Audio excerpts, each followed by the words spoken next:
quickly. Settle down.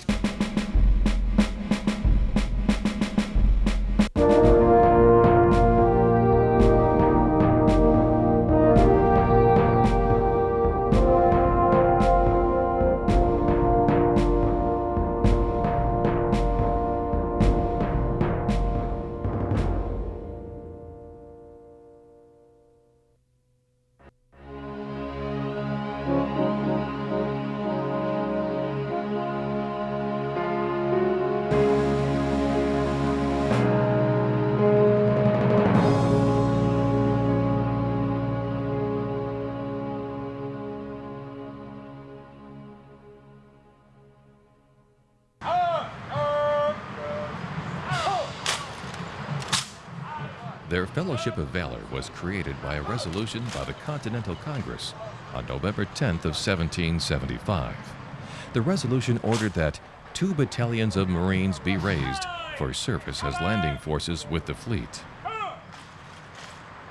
Since then, the U.S. Marine Corps has written a long and proud chapter in military history, leaving an unequaled trail of service and distinction on both domestic and foreign soil.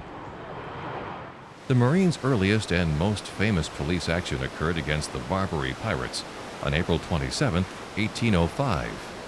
The pirates had been raiding Western merchantmen of the North African coast. They had also seized a number of American sailors and sold them into slavery. The Bashaw of Tripoli deposed his brother, a guy by the name of Hammett. And this guy kind of went to the United States and says, you know, I'll help you if you will help me depose my brother. The offer was taken to President Thomas Jefferson. The president said, well, we don't really have the manpower for that, so I'll give you what I've got. 1 Marine officer, 7 Marine enlisted. First Lieutenant Presley O'Bannon was given command of the 7 Marines and 300 mercenaries in an effort to capture the fortress of Derna. Supported by 3 Navy ships posted offshore, O'Bannon assaulted the fort and planted the American flag on its ramparts. He was so pleased that he gave Presley O'Bannon a sword, a beautiful sword. This sword is today the model of the sword that every officer carries. It's called the Mameluke sword. In the Mexican-American War, a battalion of Marines joined General Scott's army at Pueblo, Mexico, and fought all the way to the halls of Montezuma when they made their legendary assault on Chapultepec Palace in Mexico City. The Marines were spearheading the attack on the castle of Chapultepec. And when they made their amphibious assaults and they hit the Chapultepec battle, over 90% of the officers and enlisted Marines lost their lives in that battle. But they captured the castle, and of course that's the legend of the Marine Corps, from the halls of Montezuma to the shores of Tripoli. And basically the significance of that is the red stripe that you see on the trousers of the United States Marine Corps officers and non-commissioned officers is what we call a blood stripe. Represents the blood shed at the Battle of Chapultepec. In the 1850s, the Marines would see further service in Panama and Asia, escorting Matthew Perry's East Indian Squadron on its historic trip to the Far East. On October 16, 1859, abolitionist John Brown attempted to seize the federal armory at Harper's Ferry, Virginia, and used the weapons to incite a slave uprising in the South. His plans began to unravel when President James Buchanan placed the 86 Marines based at the Washington Navy Yard under the command of Robert E. Lee of the Army and sent them to Harper's Ferry to storm Brown's position. The entire action took just over a minute. With their vast service in foreign engagements, the Marine Corps played a moderate role in the Civil War. Their most prominent task was blockade duty of the southern ports, keeping arms and supplies from reaching the rebel armies, thereby shortening the war.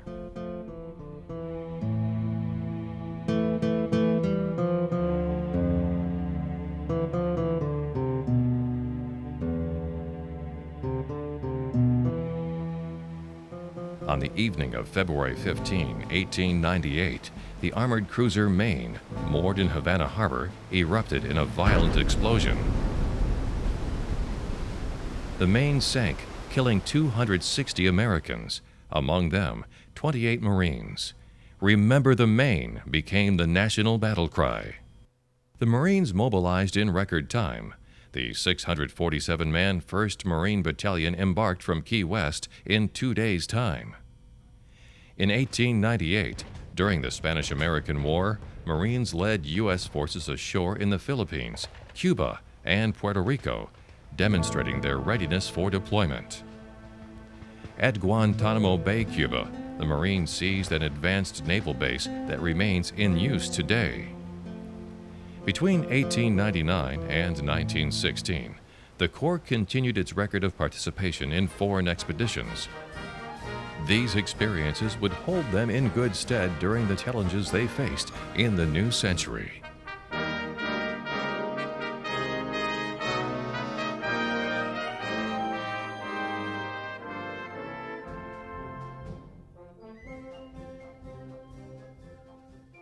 The Marines grew from a sea-going constabulary to a fighting force to be feared in the Great War. In 1917, all of Europe was on the verge of bankruptcy, yet the Great War went on. Broken and war-weary, the Allies had one hope: fresh troops in America. The problem with this great tide of enthusiasm, though, was that it was based on an utterly mistaken assumption. For America, in truth, had no military might. In April 1916, the United States was as poorly prepared to go to war as any nation in history. It ranked in size 17th in the world. The U.S. Army had fewer than 135,000 troops. The U.S. Marine Corps had only a few thousand men. These troops were not organized or trained for combat, and they lacked even the most basic supplies. Yet the brash young Yanks chafed at the bit to prove themselves, and their chance would come soon enough. With the Germans advancing on the Marne in the vicinity of Chateau Thierry, Major General John Pershing, commander of the American Expeditionary Force, was ordered by Allied command to move his 2nd and 3rd Divisions into the area to shore up the French resistance there. On June 1, Marine Captain Lloyd Williams took up forward positions north of the village of Lucy-la-Bocage, near the Bella Wood. The Marines were asked to move in as replacements for the 2nd Army Division. And all we had was a couple of regiments of Marines, so they sent in the 5th and the 6th Marine Regiment to relieve the besieged Army battalions or divisions or whatever they had in there. When their French commanders advised them they were too far forward and should pull back, Captain Williams replied, "Retreat, hell, we just got here." On June 4th, the Germans attacked the left flank of the American lines from Bella Wood to the north, engaging the Marines 2nd of the 5th at and around Le Maire Farm. With their artillery and machine gun support in place, the Marines repulsed the German attack. On the following day, the French command ordered the Marines to take the Bella Wood. So eager were the Marines to go after the Germans that at 3:45 a.m. on June 6th, when the commander of the Marines reached the front line to give the attack order, many of his men already were 25 yards out and moving forward at double time. The battle was extremely tenacious. In fact, there was one Marine they were getting pinned down, and his name was Sergeant Major Dan Daly. And Sergeant Major Daly is one of the only 2 Marines that has won the Medal of Honor twice. I say won, awarded the Medal of Honor twice. The first time was at the Battle of Bella Woods, and as his unit was pinned down, he basically just jumped up and he said something to the effect of, "Come on, you sons of bitches, you want to live forever." And of course it inspired his men, and then he attacked machine gun positions of the enemy. As the Marines rushed into the open green wheat field between their lines and the wood, they were met by a hail of German machine gun fire from the cover of the trees. And they continued to push through, and finally, after some very tenacious fighting, they defeated the German and pushed the Germans back out of the Bella Woods. When the decimated Marine units reached the wood, they plunged in with bayonets fixed. The German troops were stunned at the ferocity of the assault. When the Germans were captured, in their interrogations, they always referred to the Marines as Teufelhunden. And Teufelhunden simply means devil dogs. Because of the way they were ordered to advance across open ground, Marine casualties in the Belleau Wood on June 6, 1918 were the highest in the history of the Corps. 1,087 Marines were killed or wounded in that single day of fighting. The fight for the Belleau Wood would continue for most of the month of June. For the Marines who fought there, and for all those who would wear the uniforms after them, it was one of the Corps' proudest moments, and it showed the Germans that the Americans were ready to fight.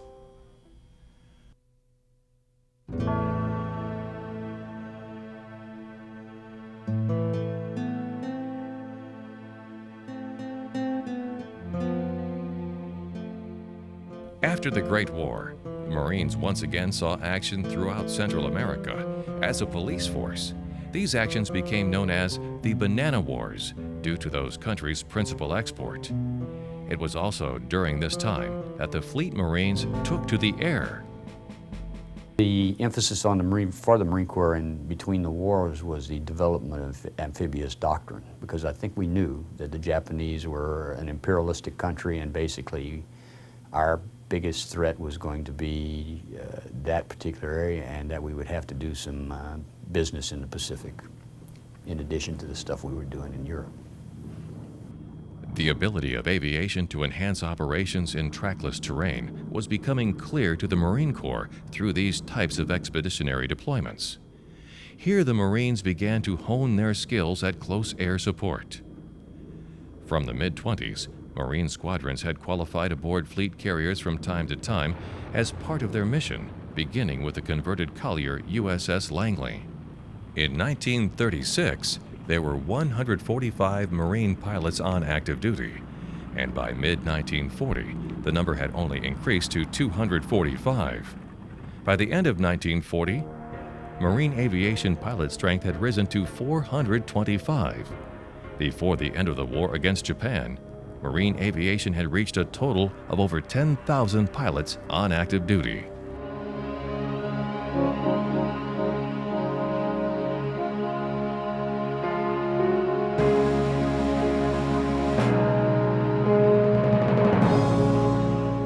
December 7, 1941, just before dawn, 270 miles northwest of Oahu, Hawaii, 181 Japanese fighters and bombers prepared to strike Pearl Harbor. The Americans, caught off guard, responded as quickly as they were able. The first scattered shots from sentries ashore and watchstanders who manned anti-aircraft guns on board ship flashed back at the enemy even before the call to arms and general quarters. Salvageable guns were stripped from damaged planes and set up on hastily improvised mounts. One scout bomber rear machine gun was manned to swell the volume of anti-aircraft fire. The Marine machine guns accounted for at least one of the enemy planes. By 9:55, the attack is over. Wake was next.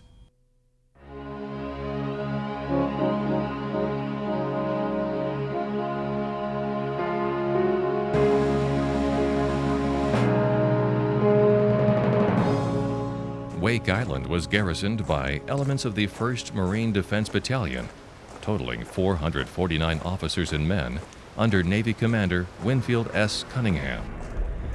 The first attack on Wake occurred just before noon on Pearl Harbor Day. The Japanese strafed the airfield on Wake, blowing up 7 of the fighters still on the ground, but the remaining flying Leathernecks managed to shoot down a dozen of the enemy bombers. Shortly after midnight on December 11, Marine lookouts saw a blinking light on the horizon, and by dawn, a Japanese invasion force was wading ashore. The Marines waited until the last minute to open fire. Their 5-inch guns crippled the Ubari, flagship of the invasion force, and sunk 1 destroyer.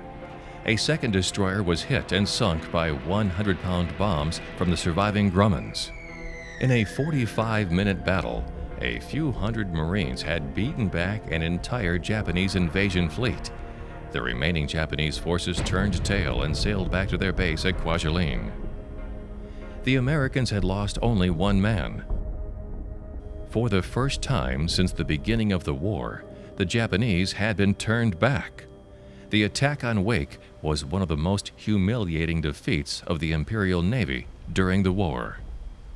But the Japanese would be back in force. At about 02:30 on December 21st, two ships ground gently ashore on the coral reef of Wake Island.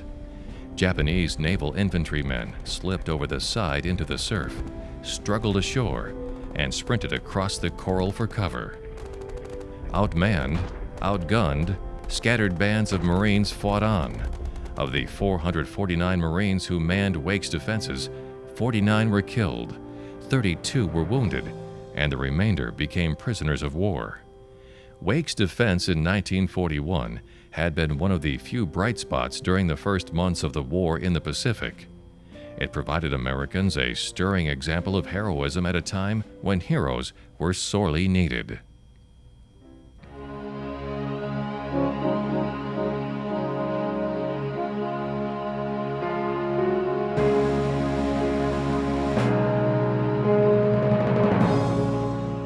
The gallant Marines of Wake Island sacrificed themselves to buy America what it needed most: time. For 6 months, the Japanese ran wild across the Pacific. The Imperial forces knew nothing but victory. That changed with the epic Battle of Midway. After Midway, the United States launched a counter-offensive strike known as island hopping, establishing a line of overlapping island bases as well as air control. And the island hopping campaign basically was a strategy designed by the military, by MacArthur in particular, to leapfrog the islands across the Pacific so that they could avoid the heavily fortified islands around that the Japanese where they knew the Japanese were, and eventually worked their way all the way up to the Japanese mainland. The Marines crossed the Central Pacific by way of the Gilberts, Marshalls, Marianas, Carolines, and Palaus. In a series of endless bloody battles with one goal in mind: the Japanese home islands. The volcanic island of Iwo Jima was a crucial location for the island hopping campaign to succeed. The island's proximity would make it possible for B-29 raids anywhere on the Japanese home islands. Iwo Jima just happened to be an area where we wanted an airstrip, and we thought that it would be a fairly easy operation. The relentless pre-invasion bombardment from naval and air forces had done little damage. While literally inching their way across the island, the Marines were able to secure Iwo Jima after 36 days of brutal combat. 22 Marines and 5 sailors received the Congressional Medal of Honor for their actions on Iwo Jima, the most bestowed for any campaign. The Battle of Okinawa proved to be the bloodiest battle of the Pacific War. 34 Allied ships and other craft of all types were sunk, mostly by kamikazes. Okinawa was significant in that it was only 150 miles from mainland Japan. And that would have been the last stop before to secure bombing positions and, an airstrip, et cetera, so that the main force could actually land on Japan and take the Japanese head on their own turf. The total Marine casualties in the operation numbered more than 12,000 killed and 36,000 wounded.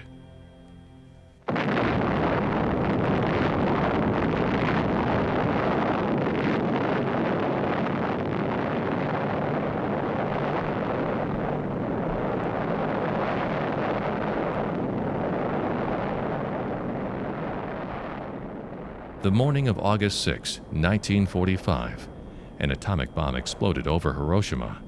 3 days later, Nagasaki suffered the same fate. The Japanese realized that resistance was now useless.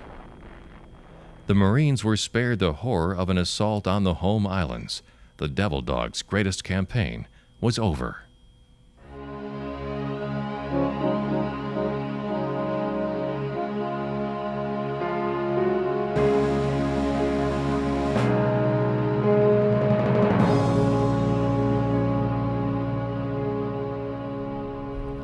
On June 25, 1950, 8 divisions of the North Korean People's Army, equipped with Soviet tanks, mobile artillery, and supporting aircraft, crossed the 38th parallel and invaded the Republic of Korea.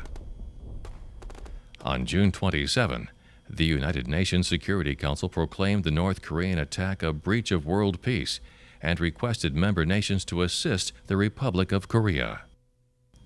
On July 2, Commander-in-Chief Far East General of the Army, Douglas A. MacArthur, recommended that a Marine Corps regimental combat team be deployed to the Far East. The Joint Chiefs of Staff approved his request the following day.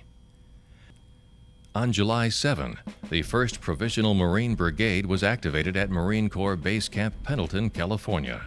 Just 5 days after its activation, the 1st Provisional Marine Brigade, with a strength of over 6,500, sailed from San Diego en route to Busan, Korea. The first elements of the brigade came ashore at Busan on August 2. On September 15, the legendary 1st Marine Division led the first major UN force strike in North Korean occupied territory, with a surprise amphibious assault at Incheon. That was kind of a tenuous operation, to say the least, because apparently Incheon has a very shallow port, and it restricts the use of amphibious operations to a few hours a day. So you had to, number one, time your landing, and then when they got there, I think that instead of landing on a beach, they literally had to scale walls to get there. In 5 days of textbook-style campaigning, the division broke out and closed on the approaches of Seoul, the South Korean capital. By September 27, in house-to-house fighting, the Marines wrested the city from its communist captors.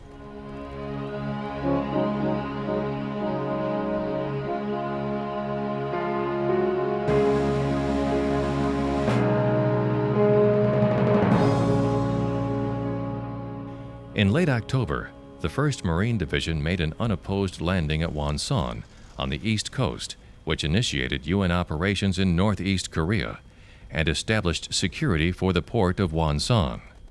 The division was then ordered to advance northwest of Hungnam along a mountain road to the Chosin Reservoir, the site of an important hydroelectric plant.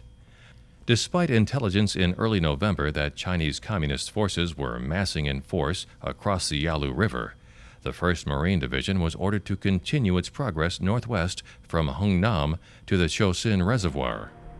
On November 27, elements of the Chinese Communist People's Liberation Army struck Marine positions in force. In a carefully planned counterstroke, 8 Chinese divisions charged down from surrounding mountains with the express mission of destroying the Marines. Literally, the Chinese surrounded the Marines, the 1st Marine Division, up near the Chosin Reservoir, up in the mountains. It's a guy by the name of Chesty Puller that you might have heard of, and Chesty Puller is kind of a legend in the Marine Corps. He's the most decorated Marine that ever lived. He had 52 personal decorations, including 5 Navy Crosses. And it is said, probably out of context and maybe embellished a little bit, that he was calling into headquarters, and they asked him for a situation report, and he says, I got Chinese communists on my right, I got Chinese communists on my left, I got them in my front, and I got them in my back. Them bastards won't get away from us this time. Major General O.P. Smith, commanding general of the 1st Marine Division, ordered Colonel Chesty Puller to send a task force to open up the road between Koto-ri and Hugaru-ri, where the majority of the division was. This force became the spearhead of a remarkable fighting withdrawal. And he proceeded to do a retreat out of the Chosin Reservoir, took the whole 1st Marine Division in the middle of winter and moved them all the way back to Incheon. Took a while and a lot of casualties, but basically fought his way all the way back. And that's exactly what he did. They didn't get away from him. At 10 p.m. on July 27, 1953, the lengthy truce negotiated at Panmunjom finally went into effect, ending 3 years of fighting in Korea. The Marine Corps emerged from the Korean War with the highest sustained peacetime strength in its history. In little over a decade, that force would be put to the test once again in Southeast Asia.